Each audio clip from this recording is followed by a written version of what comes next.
안녕하세요. 손가락복음 선계 지휘자 강사입니다. 오신 것을 진심으로 환영하며 해피 바이블을 열어가도록 하겠습니다.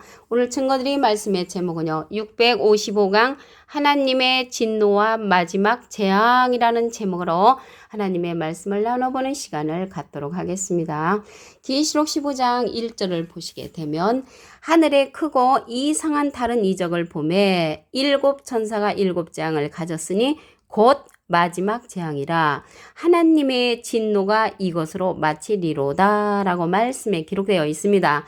그래서 하나님의 진노는 마지막 재앙이라는 것을 말씀을 드리고요. 여기 하나님의 진노인데 예수님의 진노는 계시록 6장 16절에 보시게 되면 산과 바위에게 이르되 우리 위에 떨어져 보호자에 앉으신 이의 낯에서와 어린 양의 진노에서 우리를 가려우라고 했습니다. 그래서 어린 양의 진노는요. 첫째 인부터 여섯째 인까지고요. 하나님의 진노는 마지막 재앙으로서 일곱 천사가 그 재앙을 받습니다. 그래서 이 마지막 재앙은 일곱째 나팔로 첫째 대접부터 일곱째 대접까지의 심판이 하나님의 진노로서 마지막 재앙이라는 것을 말씀을 드립니다. 계시록 15장 2절을 보도록 하겠습니다.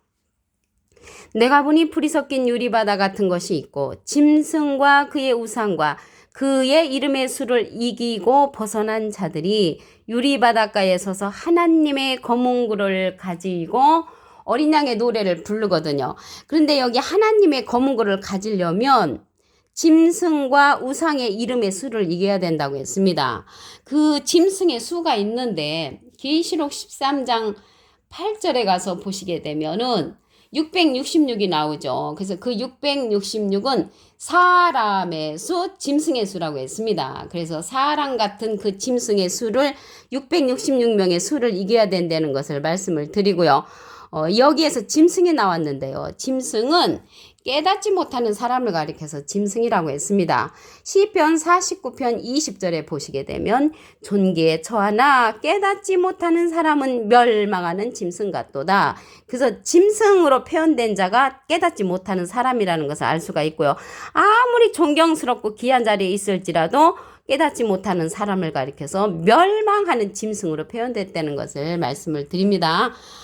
하박국 2장 18절을 보도록 하겠습니다. 여기 우상이 나왔잖아요. 우상에 관해서 알아보시면 하박국 2장 18절 새긴 우상은 그 새겨 만든 자에게 무엇이 유익하겠느냐?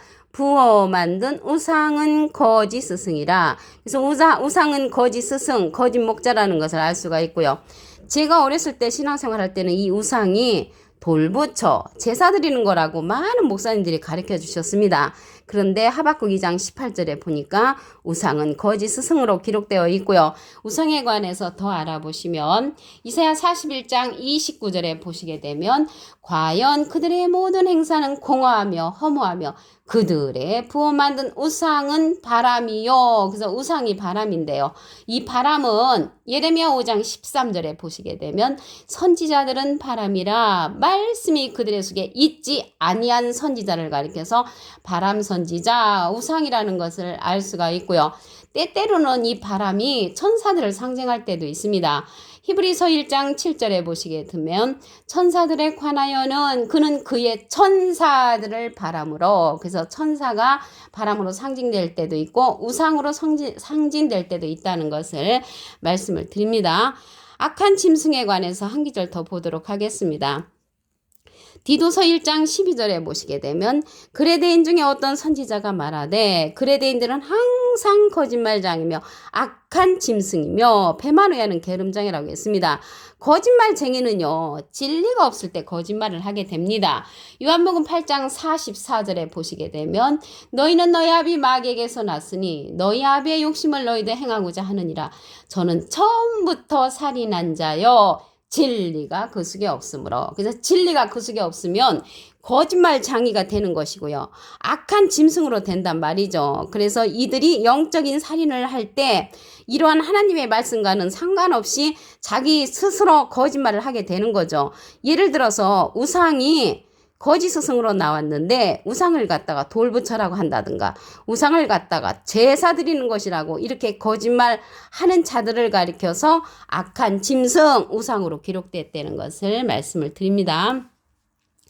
계시록 15장 5절을 보도록 하겠습니다. 이일 후에 내가 보니 하늘에 증거 장막의 성전이 열리며 일곱 장을 가진 일곱 천사가 성전으로부터 나와 맑고 빛난 세마포옷을 입고 가슴에 금띠를 띠고 네 생물 중에 하나가 세세에 계신 하나님의 진노를 가득히 담은 금대접 일곱을 그 천사에게 준다고 했습니다. 그래서 금대접 일곱은요, 첫째 대접부터 일곱째 대접까지 하나님의 진노라는 것을 알 수가 있고요.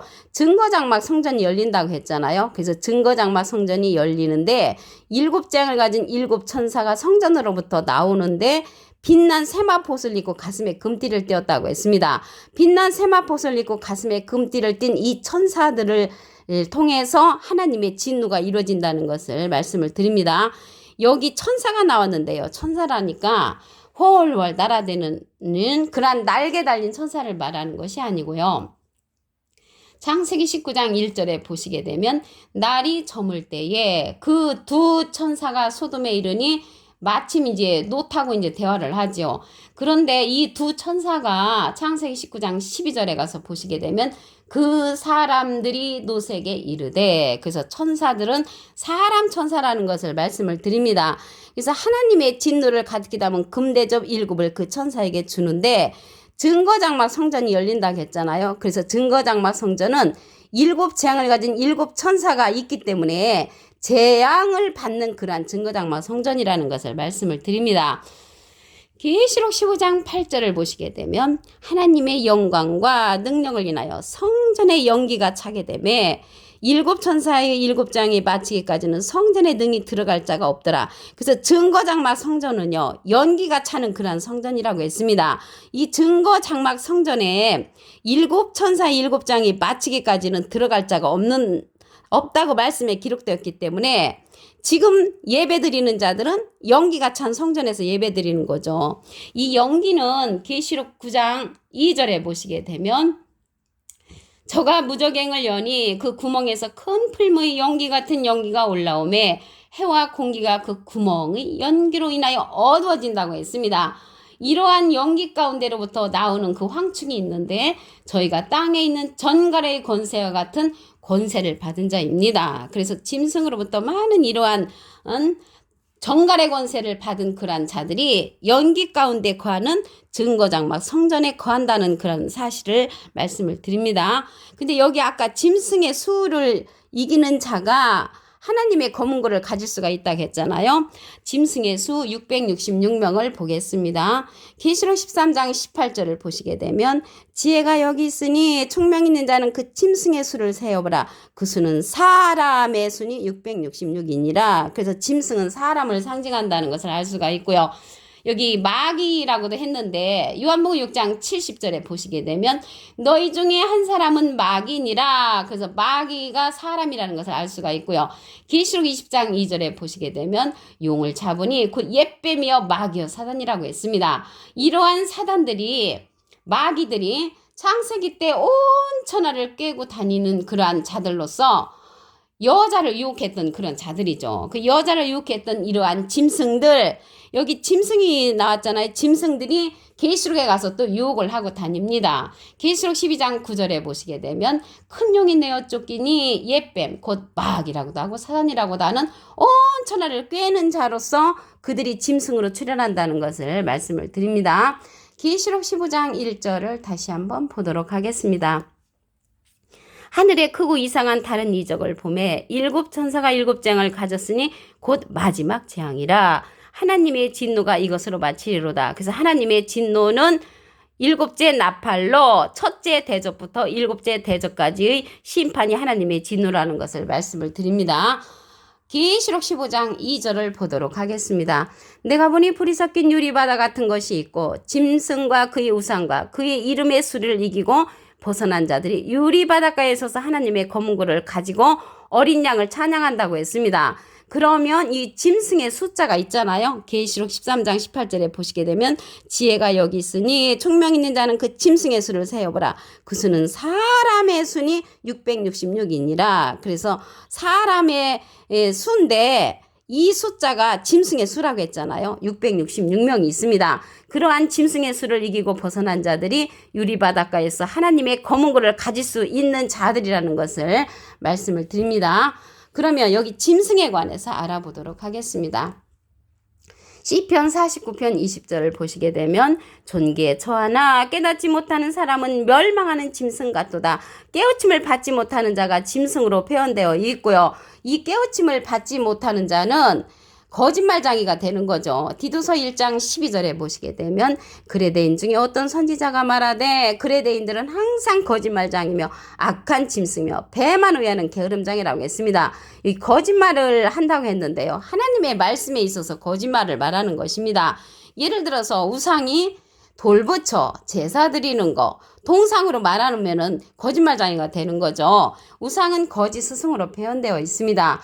하박국 2장 18절에 보시게 되면 새긴 우상은 그 새겨 만든 자에게 무엇이 유익하겠느냐? 부어 만든 우상은 거짓 스승이라. 그래서 우상은 거짓 스승, 거짓 목자를 상징하는 거지 돌 붙여 제사 드리는 것이 아니라는 것을 말씀을 드립니다. 이 우상이요 때때로는 바람으로 상징할 때도 있습니다. 이사야 41장 29절에 보시게 되면 과연 그들의 모든 행사는 공허하며 허무하며 그들의 부어 만든 우상은 바람이라고 했습니다. 이 바람은 예레미야 5장 13절에 보시게 되면 선지자들은 바람이라 말씀이 그들의 속에 있지 아니한 선지자를 가리켜서 바람 선지자 우상이라는 것을 말씀을 드리고요. 이 바람이 천사를 상징할 때도 있습니다. 히브리서 1장 7절에 보시게 되면 천사들에 관하여는 그는 그의 천사들을 바람으로 그의 사역자들을 불꽃으로 삼으신다고 했습니다. 그래서 이 우상들은요. 소송도 한다고 했습니다. 이사야 41장 21절에 보시게 되면 너희 우상들은 소송을 일으키라. 그래서 소송을 일으키는 그러한 우상이라는 것을 볼 때 사람 우상이라는 것을 말씀을 드립니다. 계시록 15장 5절을 보도록 하겠습니다. 이후에 내가 보니 하늘의 증거장막의 성전이 열리며 7재앙을 가진 7천사가 성전으로부터 나와 맑고 빛난 세마포옷을 입고 가슴에 금띠를 띠고 네 생물 중에 하나가 세세에 계신 하나님의 진노를 가득히 담은 금대접 7을 그 천사에게 준다고 했습니다. 그래서 여기서 하나님의 진노는 7대접이라는 그러한 사건이라는 것을 말씀을 드리고요. 증거장막 성전이 열리면 7재앙을 가진 7천사가 출현하는 것을 볼 때 증거장막 성전에서는 7재앙의 사건이 일어나는 그러한 곳이라는 것을 말씀을 드립니다. 여기 천사는요. 날개 달린 천사가 아니고 창세기 19장 1절에 보시게 되면 날이 저물 때 그 두 천사가 소돔에 이르렀다고 했습니다. 이 두 천사는 12절에 가서 보시게 되면 그 사람들이 롯에게 이르되 그래서 사람 천사라는 것을 말씀을 드립니다. 계시록 15장 8절을 보도록 하겠습니다. 하나님의 영광과 능력을 인하여 성전의 연기가 차게 되매 그래서 이 성전의 연기가 차는 것은 증거장막 성전이죠. 그래서 연기가 찼는데 7천사 7재앙이 마치기까지는 성전에 능히 들어갈 자가 없다고 했습니다. 성전에 7재앙이 마치기 전에는 들어갈 자가 없다고 했는데 지금 그 증거장막 성전에서 예배 드리는 자들은 성전에 연기가 찬 그러한 곳이라는 것을 말씀을 드립니다. 그러면 이 연기에 관해서 보시게 되면 계시록 9장 2절에 저가 무저갱을 여니 그 구멍에서 큰 풀무의 연기 같은 연기가 올라오매 해와 공기가 그 구멍의 연기로 인하여 어두워진다고 했습니다. 해는 시편 84편 11절에 하나님을 상징하죠. 하나님의 진리의 말씀을 어둡게 하는 그러한 자가 연기로서 비유됐다는 것을 말씀을 드립니다. 계시록 13장 18절을 보시게 되면 지혜가 여기 있으니 총명 있는 자는 그 짐승의 수를 세어보라. 그 수는 사람의 수니 666명이라고 했습니다. 666명의 사람의 수를 이긴 자들이 유리바닷가에 서서 하나님의 검은 고를 가질 수가 있고 찬양을 할 수 있다는 것을 말씀을 드립니다. 오늘 655강 하나님의 진노와 마지막 재앙이라는 제목으로 하나님의 말씀을 나눠보는 시간을 가졌습니다. 감사합니다.